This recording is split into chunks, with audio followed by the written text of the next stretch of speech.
This is going to be brutally honest. You need to stop thinking that they're going to change. They are not going to change. They are going to get worse and worse. The more control they see slipping away, the worse they are going to get.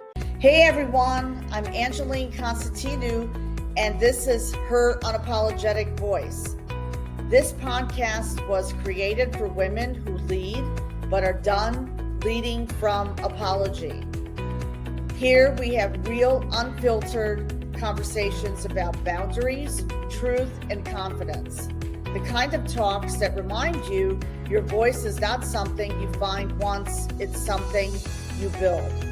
Every episode will give you something real to take with you, whether it's a boundary script, a reflection tool, or simply the courage to say what you really mean. So if you're ready to lead from your truth, not from approval, this is your space. Your unapologetic voice starts here. Good morning, everyone, or good afternoon, wherever you are tuning in from. My name is Angeline Constantinou, and welcome to this week's new podcast episode where we are going to be talking about from chaos to clarity with Mardi Winder, navigating divorce with power, strategy, and self-trust. Divorce isn't just an ending. It's a high-stakes life transition that can either break you or build you into the most powerful version of yourself. But what if you didn't have to navigate it emotionally drained, financially overwhelmed, and completely alone? What if you could move through it with clarity, strategy, and confidence? So welcome back to Her Unapologetic Voice, the podcast where we break the silence, reclaim our power, and step boldly into the next chapter of who we are becoming. I am your host, Angeline Constantinou, and today's episode is going to be a game changer for any woman navigating divorce, separation, or even considering her next move. Because you know what? Let's be honest. Divorce isn't just emotional, it's strategic. And today, I'm joined by an incredible expert who brings both heart and high-level strategy to this conversation. Mardi Winder is a strategic divorce consultant with over 30 years of experience helping high-achieving individuals navigate complex, high-conflict, and high-asset divorces. She is a certified executive coach, mediator, and the founder of Strategic Divorce Directory. She's also the host of The D Shift, Redefining Divorce and Beyond podcast, and a leader in helping individuals move through divorce with her clarity, confidence, and control. So, Mardi, welcome to Her Unapologetic Voice, and welcome to the stage. It's great to have you here with us.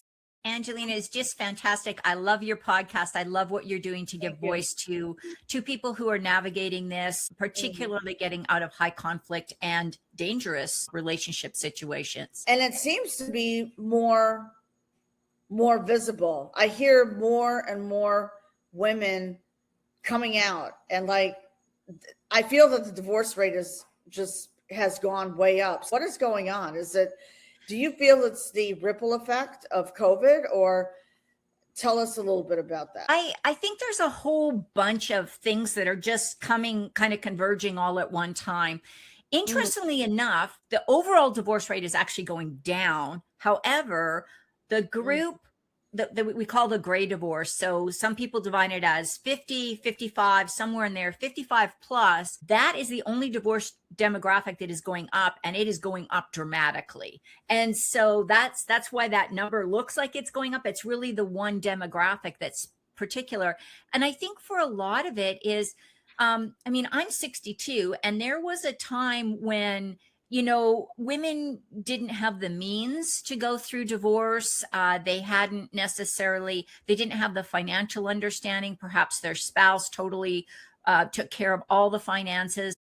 And things like abuse just weren't talked about. And whether that's physical abuse or we now recognize a bunch of different kinds of abuse: emotional, financial, mental, even abuse of kids and pets to coerce. And then, of course, the whole idea of coercive control now is coming into play. I think all of these things, plus, we're living a lot longer, right? And if we're in our 50s and 60s and we're in a relationship that no longer satisfies us, that doesn't bring us any joy, the kids are now launched and out into the world, and now you're in this relationship with this partner and you no longer have the same goals or the same passions or interests, it just doesn't make sense to stay in that relationship if it's not a happy situation. It's almost, like they're drifting apart. And by the way, I'm 62, young years apart. We're both young at heart. So yes, a lot of things change. Like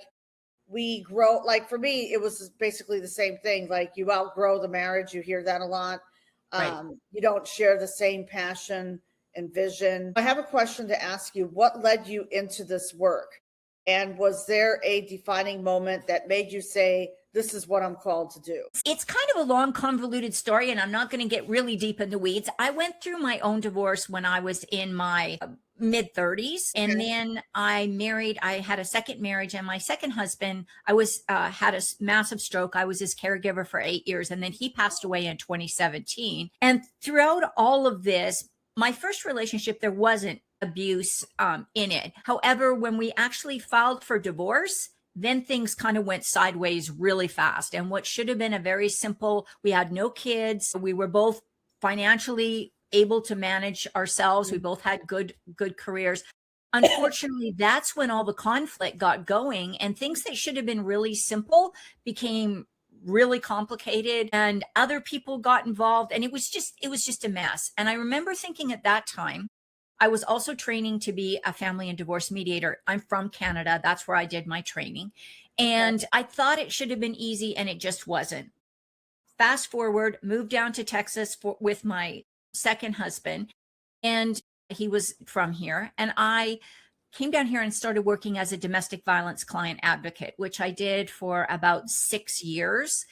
And I loved the work. It was a lot of, it was heartbreaking in some cases to see people return to abusive situations, but I also understood why this was happening. Trauma bond is a very real thing. There's a lot of pressure put on, I'm going to say targets. I don't like the word victims or survivors of this. Me too. I like victors. Yeah, victors. Yeah. We're all victors. Yeah.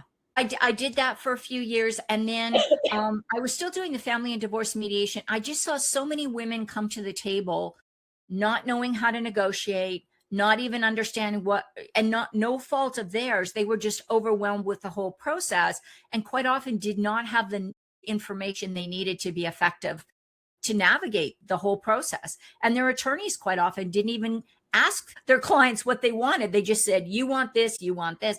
And so not only were the women overwhelmed in the mediation, but the litigation system ended up retargeting them by forcing them into negotiations and things with these high conflict individuals without having any specific training or support. That's when I decided.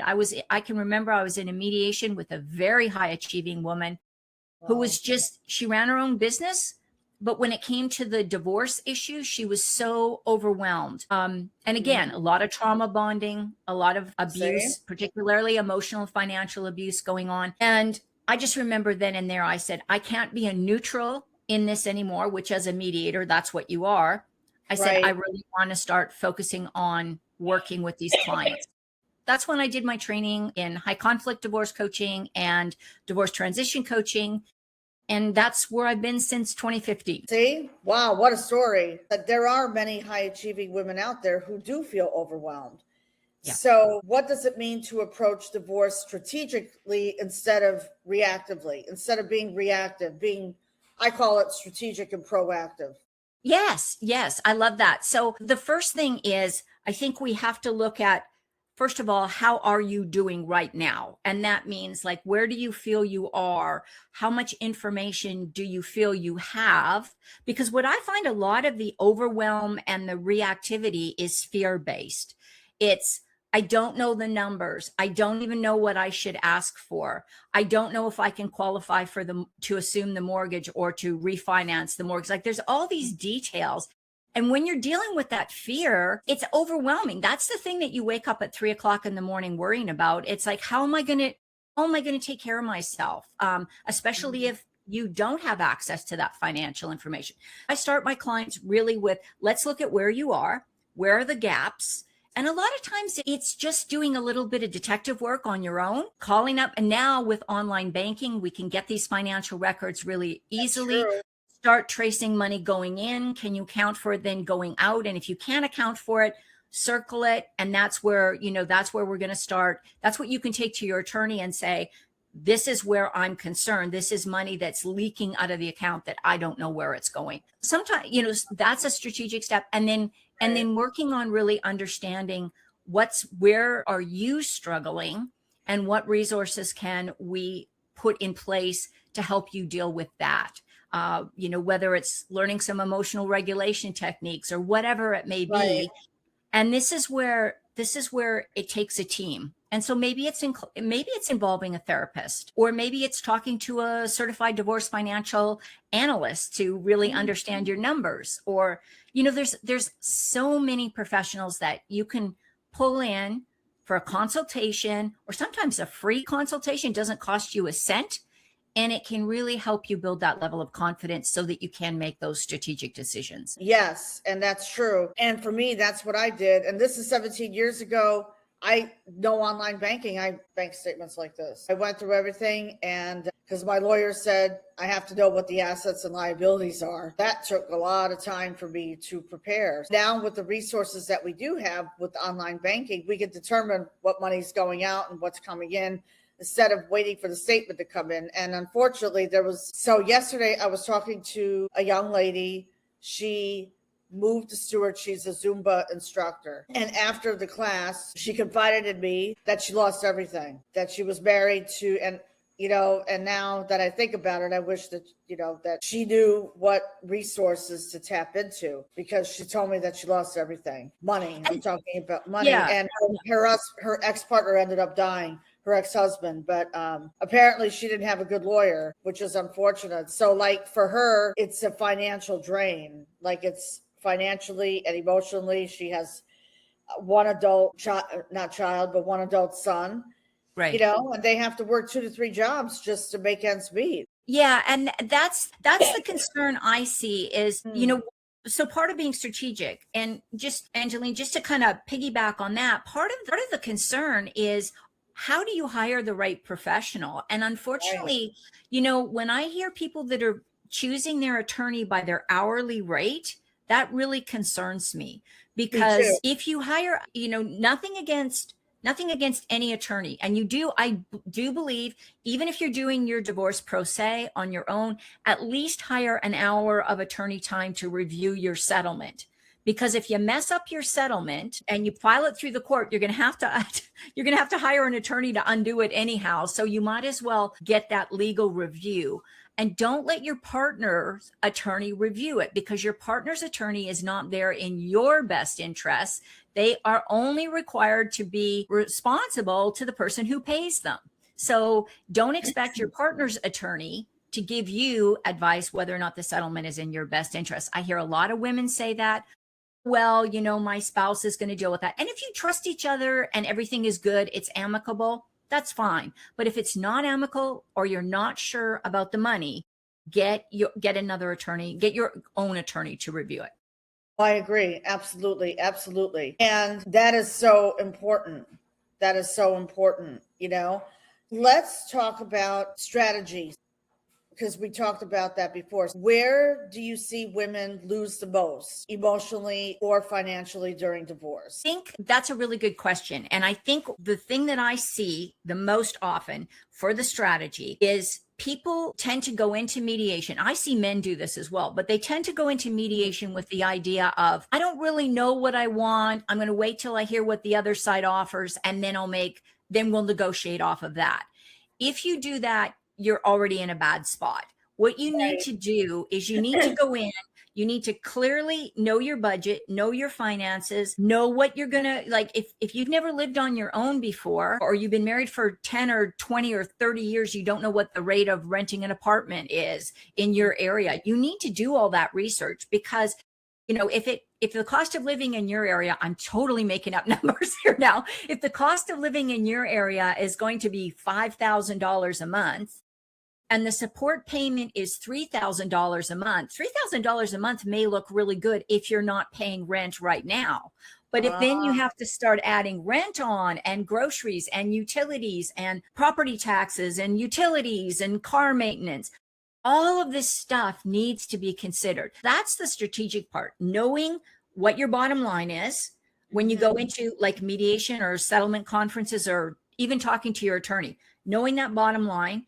And then knowing when to walk away if you're in a mediation and say, no, I'm not settling. Because a lot of times people feel a lot of pressure to settle at the mediation, not from the mediator, hopefully. I was just going to say that. Yeah. Yeah. What does that look like? I mean, actually, you see a couple in mediation. What does that look like? I'm curious. It's sort of like, to me, a mediator needs to be focused on both parties and making sure that both parties are making decisions effectively. Like I do think that's part of the role, to protect the process. And so if I, as a mediator, if I see one party, I'm just going to use the term bullying, because I think we understand what that looks like. Really what that is a form of coercive control, saying, well, if you don't settle this, fine, I'm going for sole custody and you'll never see your children again. I hear that kind of stuff.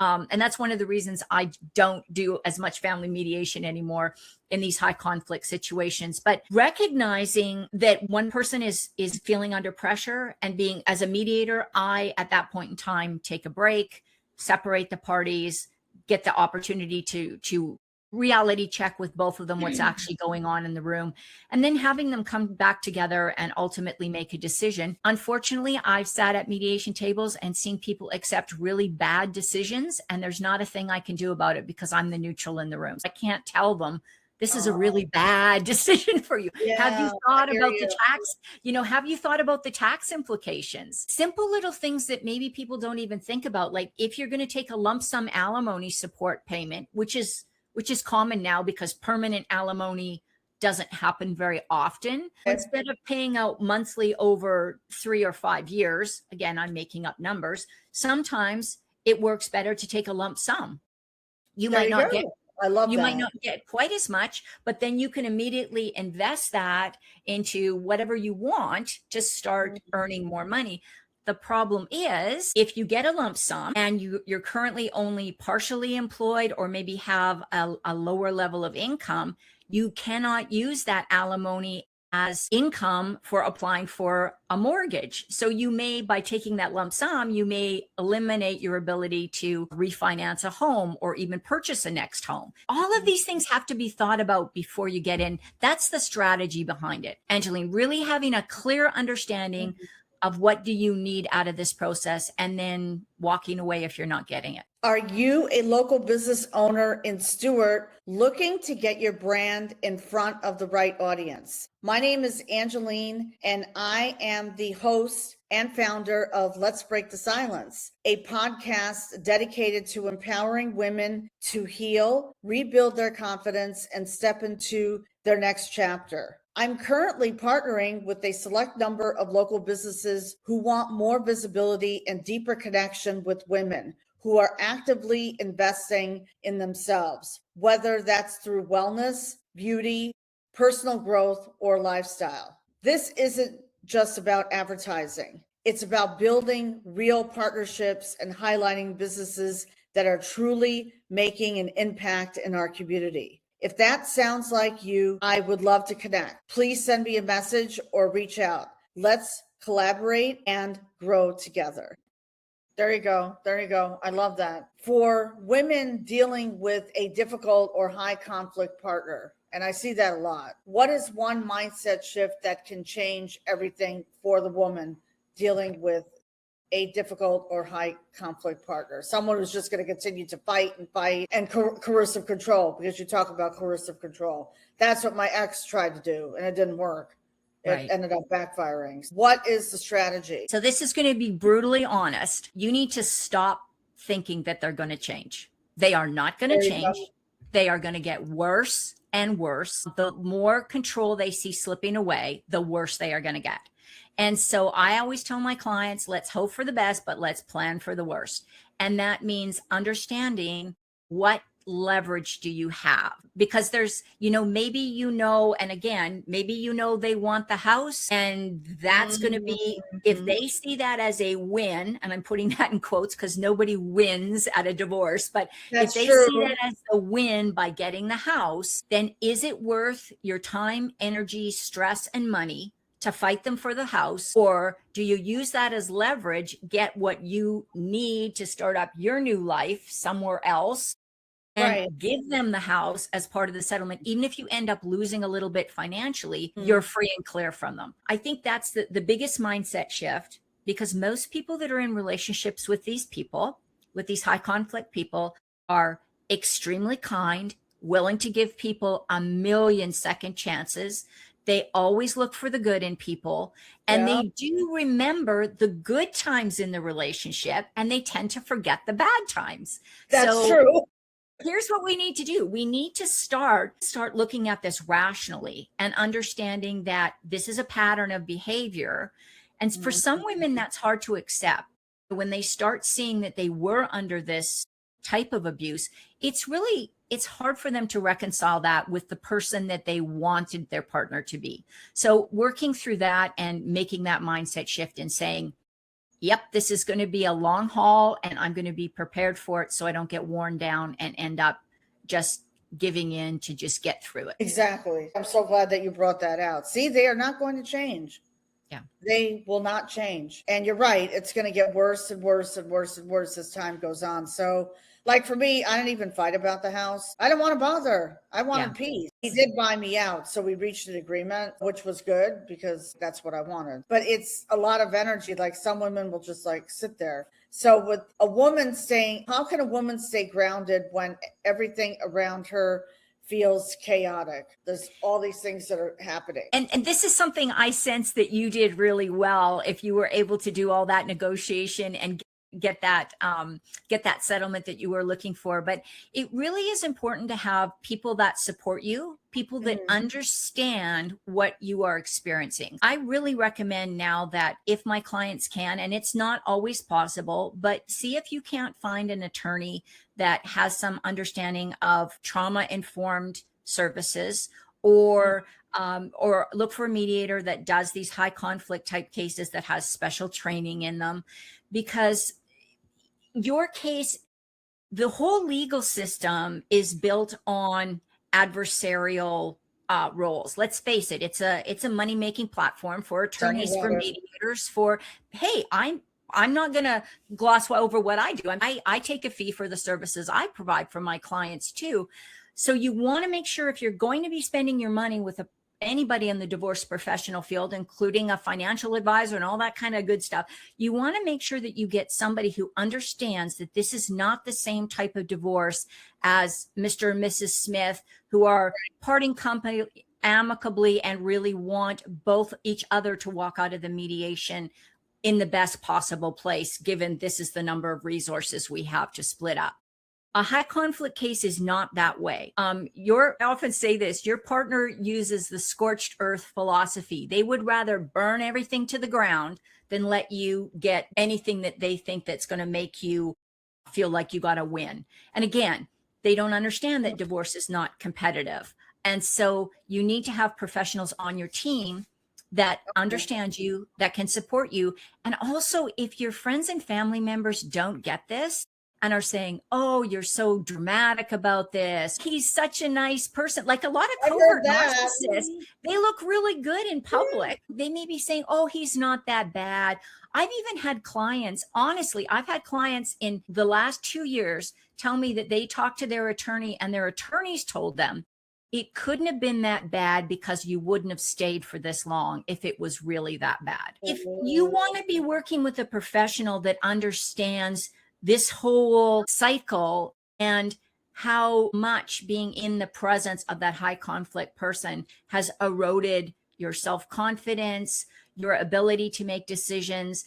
We now know a lot of the neuroscience that when people are under chronic stress, we just don't cognitively function that well because our brains are flooded with that cortisol and all those stress hormones, and we don't think that well. We may That's need true. a little longer to process information. We may need a little longer to gather all that stacks and stacks of financial documents. Work with people that understand that and that have your best interests truly at heart. I love that. I love that. On this podcast, we talk a lot about identity and reinventions. Who does a woman have to become to move through divorce in a healthy, empowered way? How can they feel empowered? I think it's going to come back to what I just said, is really having a team that understands you, and then taking advantage of the opportunity to see this as a way to understand yourself a little bit better and to recognize that this isn't something you chose. This isn't a defect in your character or personality that you were in this relationship. It's really, like I say, it's really a testimony to those traits that you have that we see as good traits: empathy, positivity, Right. tolerance. You have so much of those qualities that you became vulnerable to this high conflict person.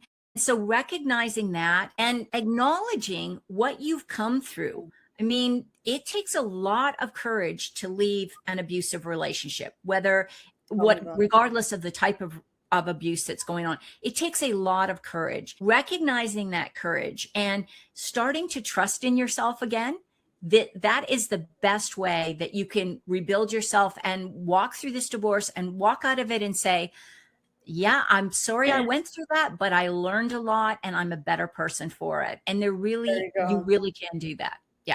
Yes, absolutely. You can do that. And I always say, if I could do it, anyone can do it, because that was me too. Like, I was on a podcast yesterday and he asked me a very good question about courage. See, it takes courage to leave. People don't realize it.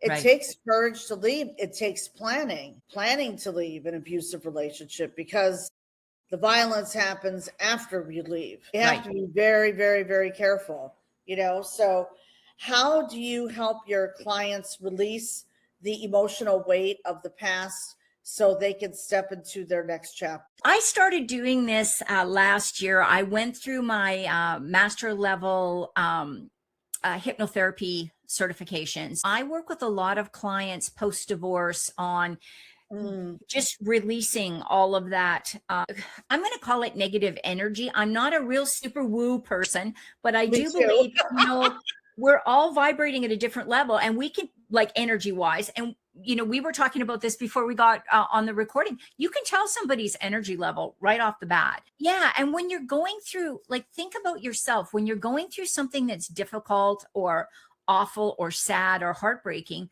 we don't get up in the morning and go, raw, we got all kinds of energy, we're ready to go, right? We're kind of really depleted and low all the time. Through a lot of work, hypnotherapy, releasing some of those negative emotions. And then I'm also right now doing a relational trauma certification that really helps people post. You can't do this work while you're in the trauma, but once you get out of the trauma, which of course emotional, any kind of abuse is going to fit into that trauma category, is really starting to rebuild. And it's amazing. Within a few sessions, within a couple of months, you can see a really significant shift in how you see yourself and how you feel confident in the world. And that's the emotional release. Once you start feeling that confidence, once you start waking up and going, yes, I'm so glad I'm here, and look at all that I have to be grateful for in my life. Once you can make that shift, you're well on your way to getting where you want to be. Absolutely. Absolutely. And I love the fact that you talked about NLP. That's great. And I'm not into the woo-woo either. I'm not. Right. I'm glad that you addressed that, because I can tell if someone's negative or toxic right away. Once you've been in it, you can sense it. Right? You can sense it all right. If there's a woman listening right now who feels overwhelmed, stuck, or afraid to take the next step, what would you say to her today? The thing that I would say is get educated.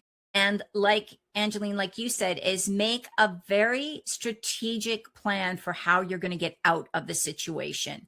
And there are lots of great resources. Your podcast is one. Thank you. There are a ton of other podcasts and YouTube channels out there. Make sure you're talking to somebody who is legit. I mean, I see a lot of posts on Instagram and TikTok and stuff that are they're terrible. They give really bad advice. So just make sure that you trust the person. Don't just listen to something random off the internet. I hear what you're saying. I'm glad you addressed that. Can you dive deep into that a little bit more because I do see a lot of that on TikTok, especially TikTok. Yeah. And I'm not on TikTok. I try to stay off it because I just find it raises my blood pressure. One of the things I would say is if you're in an abusive relationship of any kind, the first stop, go to the National Domestic Violence Prevention Hotline. Go to that first. They have a website, and there's actually a way that if you click on the website, it won't show up in your browsing history. So it's very safe if you're concerned about somebody else finding out if you've gone there. Or even better, go to a friend's house and use their computer if you're concerned. Make sure that you get some education, understand some steps to take. I don't necessarily recommend lawyering up right away because there's some things that you can do before that.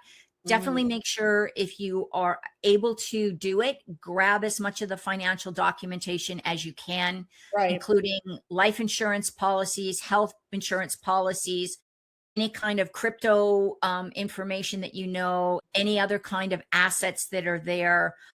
I would recommend before you leave, go through your house, just like you do for insurance now, take a video of everything that's in your house, the condition it was in when you left. If you have any valuable paintings or art or any kind of like coin collections, anything of value, make sure you document all of that. And obviously camera pictures with timestamps on them are extremely helpful. Yeah. So basically get as much education as you can about how to do this safely. And then at the very least, make sure that you have at least one person that knows what you are going through and that is aware and prepared to help you out. If you are ready to leave, they can maybe give you a safe place, or they can help you get to a safe place if you're concerned about physical violence. Hopefully you're not. And then the other thing is when you do leave, especially if it's a high conflict person, do not get sucked back in to their love bombing efforts because they will do it. Break off communication. Don't follow them on Facebook and LinkedIn, whatever social media platforms you're using. Cut them off. Unless you have kids, then you may need to stay in contact to arrange interactions between the parents. But talk to somebody who works in that field before you do anything. Totally agree with you. Now, in my case, we didn't have children, which turned into a blessing. I completely cut them off. Right. Yeah. Went to the house, videotaped everything. I did everything that the lawyer told me to do.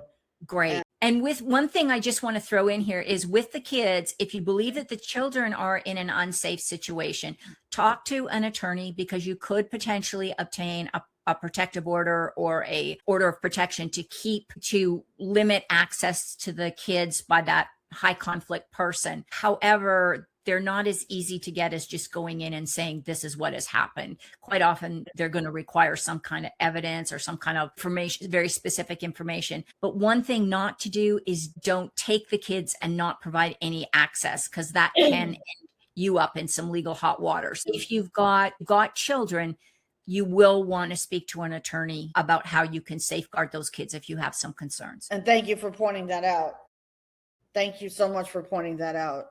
Great advice, Marty. This is why I'm so passionate about this conversation, because I've seen what happens when women choose themselves. This conversation right here, folks, is exactly why we break the silence, because divorce doesn't have to be the end of your story. It can be the beginning of your most powerful chapter. Marty, thank you so much for bringing your wisdom, your expertise, and your heart into this space today. I know that this is going to impact so many women listening. Where can people reach you? The easiest place is probably the website. It is www.divorcecoachforwomen.com. For those of you who would like to reach out to Marty, please go to her website, divorcecoachforwomen.com, and all her links will be in the show notes.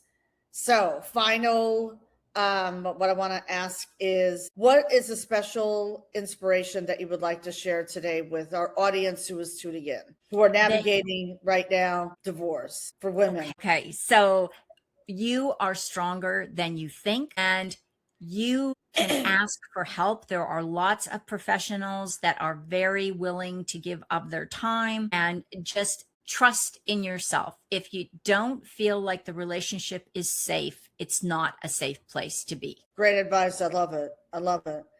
Thank you so much, Mardi, for being such an amazing guest on Her Unapologetic Voice podcast. If today's episode spoke to you, you don't have to navigate this season alone, ladies. Whether you're in the middle of a transition or stepping into your next chapter, this is your invitation to reclaim your voice, your identity, and your power.